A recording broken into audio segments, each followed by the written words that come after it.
कई साल पहले की बात है। कानपुर गांव में एक पेट्रोल पंप था। आसपास के किसी भी गांव में पेट्रोल पंप ना होने के कारण वहां बड़ी भीड़ रहती थी।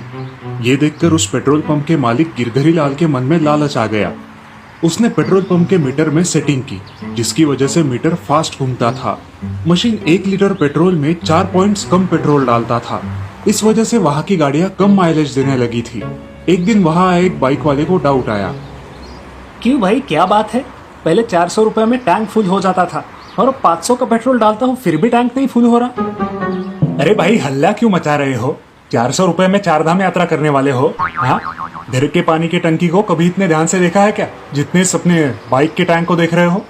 अपने बाइक का टैंक मैकेनिक से चेक करवा लो, शायद कोई लीकेज होगा। मैं अपने ग्राहकों से बेईमानी करने वाला इंसान नहीं हूँ। गिरधरी लाल की बात सुन के वो आदमी चकरा गया और चुपचाप वहां से निकल गया। उस पेट्रोल पंप पर मिट्ठू नाम का एक आदमी एक बड़ा कैन लेकर रोज पेट्रोल लेने आता था। कैन में पेट्रोल भर लेता और गांव के बाहर एक ठेले पे छोटी बोतलों में 1 लीटर पर 10 रुपए ज्यादा लेके पेट्रोल बेचता था। एक दिन मिट्ठू ने गिरधरी लाल से शिकायत की। सेठ जी, लगता है आजकल आपके पेट्रोल पंप के कर्मचारी कम पेट्रोल डाल रहे हैं। आप तो जानते हो मैं 1 लीटर की बोतल में पेट्रोल बेचता हूँ। आजकल मेरे लिए पैसे ही नहीं बचते। जरा आप अपनी पेट्रोल की मशीन चेक करवा लीजिए। और हाँ, पेट्रोल में रॉकेल की भी बांस आती है। अगर ऐसा ही चलता रहा तो पॉल्यूशन बढ़ेगा और गाड़ियां भी खराब होगी। मिट्ठू की बात सुनकर गिरधरी लाल को गुस्सा आया। उसने आगे बढ़कर मिट्ठू को जोर का चाटा मारा। क्या कहा? मशीन चेक करूं? अब तू मुझे सिखाएगा क्या सही क्या गलत? सड़क पर पेट्रोल बेचने वाला आज मुझे सीख दे रहा है। हाँ, मैं बेईमानी करके पेट्रोल बेचता हूँ। क्या कर लोगे? सड़क पर इलीगल पेट्रोल बेचने के जुर्म में तुम पर केस कर दूंगा और तुम्हें जेल भिजवा दूंगा। याद रखना। निकलो यहाँ से। गिरधरी लाल की कड़वी बातें सुन के मिट्ठू को बहुत गुस्सा आया और उसने गिरधरी लाल को सबक सिखाने की ठान ली। अगले दिन मिट्ठू ने एक स्पीकर वाला ऑटो लिया और आसपास के सारे गांव में खबर फैला दी कि आज रात से पेट्रोल के दाम दुगने होने वाले हैं। बस कुछ ही घंटों में गिरधरी लाल के पेट्रोल पंप पर गाड़ियों की भीड़ हो गई। Car, truck, tempo, road roller सारे लाइन लगा के खड़े हो गए। अचानक हुई भीड़ देखकर गिरधरी लाल कंफ्यूज हो गया। अरे ये क्या, इतनी सारी गाड़ियां आज एक साथ क्यों जमा हुई है पेट्रोल डलवाने? उस दिन पेट्रोल पंप पर काम करने वाला लड़का नहीं आया था, इसलिए गिरधरी लाल को खुद गाड़ियों में पेट्रोल डालना पड़ा था। कुछ देर बाद उसके हाथ दर्द करने लगे। दोपहर तक उसके पेट्रोल पंप का सारा पेट्रोल खत्म हो गया। पेट्रोल खत्म हुआ है, जाइए जाइए, कल आइए। तभी वहां रोड रोलर का ड्राइवर आया और गिरधरी को धमकाने लगा। क्यों बे, मैं सुबह से लाइन में खड़ा हूँ और अब मेरा नंबर आया तो तुम्हारा पेट्रोल खत्म हो गया। खुद को शाने समझते हो? कल ज्यादा दाम में पेट्रोल बेचने की प्लानिंग है तुम्हारी, हमें मूर्ख समझते हो? ऐसा कहकर ड्राइवर ने गिरधरी लाल को जोर से थप्पड़ मारा। बाकी लोगों ने भी उसकी खूब पिटाई की। मिट्ठू के ठेले पे एक आदमी पेट्रोल भराने आया। भाई साहब, सुना है गवर्नमेंट पेट्रोल के ऊपर का टैक्स कम करने वाली है, तो पेट्रोल के दाम कम हो जाएंगे, इसलिए अब ज्यादा पेट्रोल ना भरे। ऐसे ही 10 दिन निकल गए। यहाँ गिरधरी लाल का पेट्रोल पंप खाली था। उसके धंधे पे बुरा असर हुआ था। एक दिन एक पुलिस अफसर सुरेश मिट्ठू के पेट्रोल के ठेले पे आया। कैसे हो मिट्ठू, पहचाना मुझे? जी नहीं सर, मैंने नहीं पहचाना आपको। कोई बात नहीं, अब हम बड़े जो हुए हैं। अरे भाई, मैं सुरेश हूँ, सुरेश, तुम्हारे बचपन का दोस्त। याद आया? बचपन में हम दोनों गांव की नदी में खूब तैरते थे, लोगों के बाग से अमरूद चुराते थे और हमारी साथ में पिटाई भी होती थी। ओह सुरेश, अरे कैसे हो यार, बड़ा अच्छा लगा तुमसे मिलके। हाँ दोस्त, मुझे भी। तुम पुलिस ऑफिसर बन गए हो, वाह क्या बात है। हाँ, और तुम्हारा क्या हाल है? कैसे चल रहा है धंधा? हाँ, पहले ठीक चल रहा था, लेकिन अब कुछ खास नहीं है। मिट्ठू ने सुरेश को गिरधरी लाल के बारे में सब कुछ बता दिया। ओह ये बात है, तुम चिंता मत करो, अब मैं इस गांव में आ गया हूं ना, मैं उस गिरधरी लाल को ठीक करता हूँ। ऐसे लोगों को सीधा करना आसान नहीं होता, वो कुछ ना कुछ जुगाड़ निकाल ही लेते हैं। लेकिन अब तुम आ गए हो, हम उसे जिंदगी भर के लिए अच्छा सबक सिखाते हैं। ये कहकर मिट्ठू ने सुरेश की बाइक के टैंक को एक पाइप जोड़ दिया और खुद एक बड़ा सा कैन लेके सुरेश की बाइक पे बैठ गया। दोनों गिरधरी के पेट्रोल पंप पर आ गए और पेट्रोल डलवाने कहा। सुनो, टैंक फुल करो। जब पेट्रोल भरना शुरू हुआ, सारा पेट्रोल पाइप द्वारा मिट्ठू के टैंक में जमा होने लगा। बाइक का टैंक भर ही नहीं रहा था। ये देख पेट्रोल भरने वाला आदमी चकरा गया। क्यों बे, आधे घंटे से पेट्रोल डलवा रहे हो, मीटर भी चालू है, लेकिन बाइक का टैंक भर क्यों नहीं रहा? पेट्रोल भरने वाला आदमी डर कर यहाँ वहाँ देखने लगा। 50 लीटर पेट्रोल भरने के बाद भी बाइक का टैंक खाली था। चेक करो जरा, तुम्हारी मशीन तो खराब नहीं है। ऐसा कहकर सुरेश और मिट्ठू वहाँ से बिना पैसे दिए निकल गए। इस तरह हर रोज दिन में 3 बार वहाँ आकर वो दोनों कैन में ढेर सारा पेट्रोल भरने लगे। इस कारण गिरधरी लाल का बड़ा नुकसान होने लगा। एक दिन गिरधरी लाल मिट्ठू के ठेले पे आया। ऑफिसर, मुझे पता है आप ये जानबूझकर कर रहे हैं, मुझे माफ कर दीजिए और ये सब बंद कर दीजिए। आज से मैं ये काला धंधा बंद करता हूँ। गिरधरी लाल को बेबस हुआ देख मिट्ठू और सुरेश खुश हो गए और उस दिन से गिरधरी लाल ईमानदारी से पेट्रोल पंप चलाने लगा।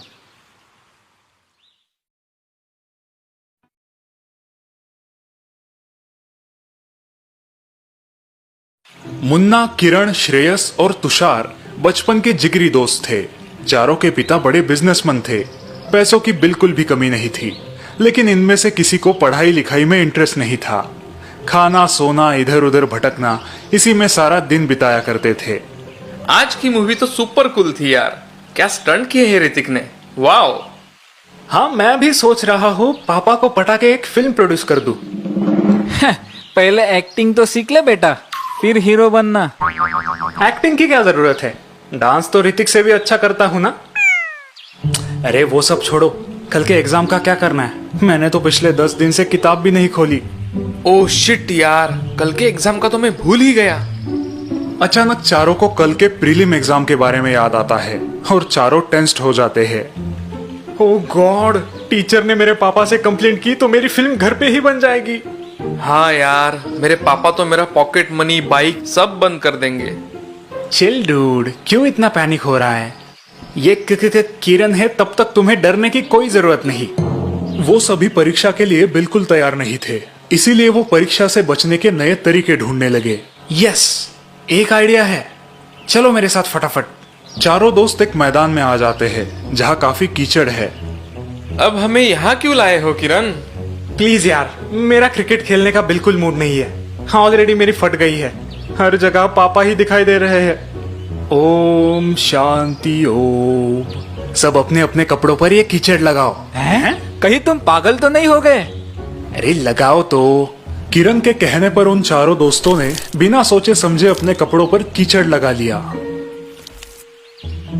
इस प्रकार गंदे हालत और पसीने से लथपथ चारों दोस्त अपने टीचर के घर पहुंच जाते हैं। अरे ये क्या हालत बन गई है तुम्हारी बच्चों, सब ठीक तो है?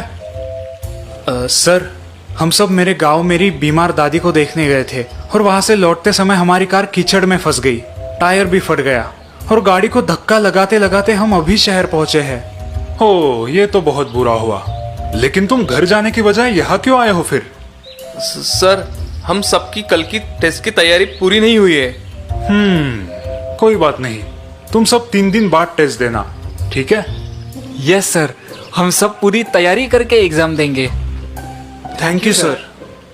3 दिन बाद सब बच्चे पढ़ाई करके एग्जाम के लिए क्लास में पहुंचते हैं। सर, हम एग्जाम के लिए रेडी है। वेरी गुड, लेकिन तुम सबको अलग अलग क्लासरूम में बैठना होगा। टीचर हर एक बच्चे को अलग अलग क्लासरूम में बिठा देते हैं। सब बच्चे आश्चर्यचकित हो जाते हैं, लेकिन पेपर सॉल्व करने लगते हैं। पेपर में सिर्फ 2 सवाल है। पहला, योर फुल नेम, और दूसरा सवाल है, कार का कौन सा टायर फट गया था? ए, आगे का राइट, आगे का लेफ्ट, अब क्या लिखे? पीछे का राइट, पीछे का लेफ्ट। हम तो फंस गए। दूसरा सवाल देख के सभी बच्चों को अपनी गलती का एहसास होता है। कैसा था पेपर बच्चों? सर, हमें माफ कीजिए। हाँ सर, फिर कभी हम झूठ का सहारा नहीं लेंगे। ठीक है, अपनी गलती की जिम्मेदारी लोगे तो जिंदगी में बहुत आगे बढ़ोगे, नहीं तो जिंदगी तुम्हें सबक सिखा देगी।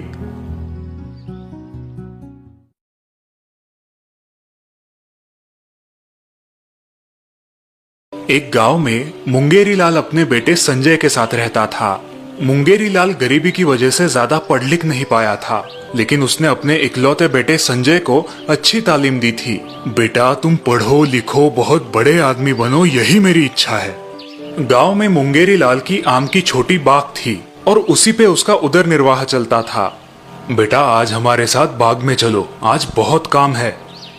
क्या बाबा, मैंने कहा ना मुझे नहीं अच्छा लगता बाग में काम करना, इसीलिए आपने मुझे इतना पढ़ाया है क्या? लेकिन बेटा ये तो हमारी अपनी बाग है, तो फिर काम करने में क्यों झिझकते हो?